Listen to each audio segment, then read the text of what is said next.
paano kung halimbawa ang bintana natin isang bay window. Ganito siya, no? So, bibigyan ko kayo ng idea kung paano gumawa ng bay window. Okay, umpisahan na natin yung paggawa ng bay window, no? Ang unang step mga boss, ang gagawin natin, ilo-locate muna natin yung gitna ng window, no? So, magla-line tayo yung midpoint ng window, kukunin muna natin o gigitna muna natin, no?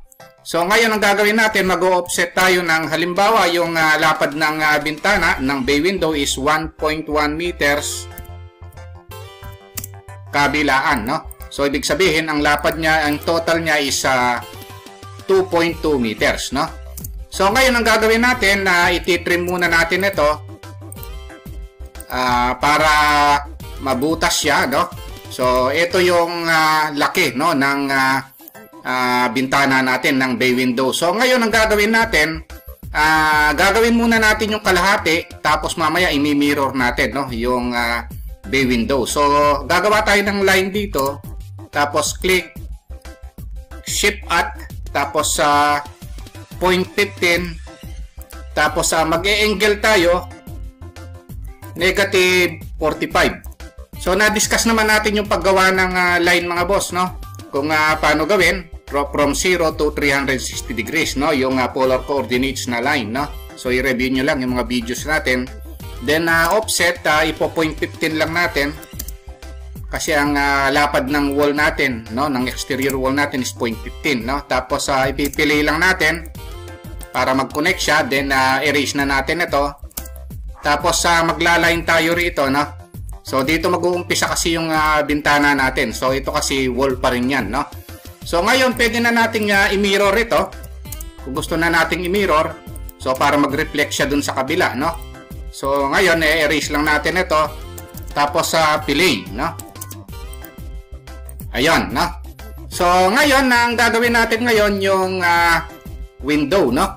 So, halimbawa, yung window natin, mang distance niya magmula rito sa wall hanggang dito is 0.5 meter. So, offset yung command, no? 0.5. Ayan, no? So, gagawin natin, i-stretch lang natin ito at saka ito, no?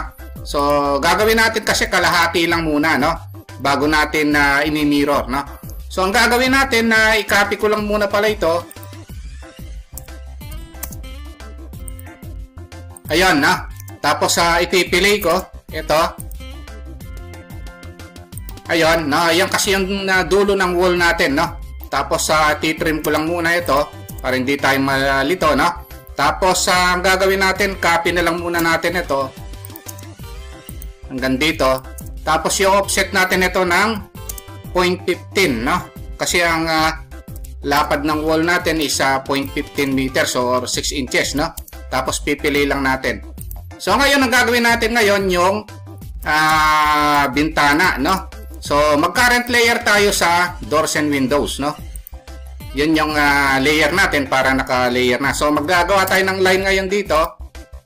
Tapos, offset tayo ng 0.05. So, ayan na. Tapos, ang gagawin natin, copy lang natin ito para maging guide natin. Mula rito hanggang dito sa midpoint. Tapos, offset tayo ng 0.05 din, no? Ayan, tapos match properties na lang natin para parehas yung ma-layer siya, no, ng window. Tapos pili lang natin lahat ng command na dinidiscuss natin dito mga boss, no. Diniscuss ko naman sa mga previous videos, no. So ayan, na. Ang susunod para mabilis yan na magawa, na-discuss ko naman ng mga boss yung mirror, no. So ang gagawin natin, i-mirror na lang natin ito. Ayan, na. Tapos MI para meron sa kabila. Ayan. So, ayan yung bay window natin mga boss, no? Okay, ayun lang mga boss, no? Kung nagustuhan nyo itong video natin, huwag nyo po sanang kalimutang pindutin muna pala, no, yung subscribe dito sa maliit pa lang nating channel. Isama nyo na rin po yung like at saka notification bell. Thank you very much at God bless po sa inyong lahat.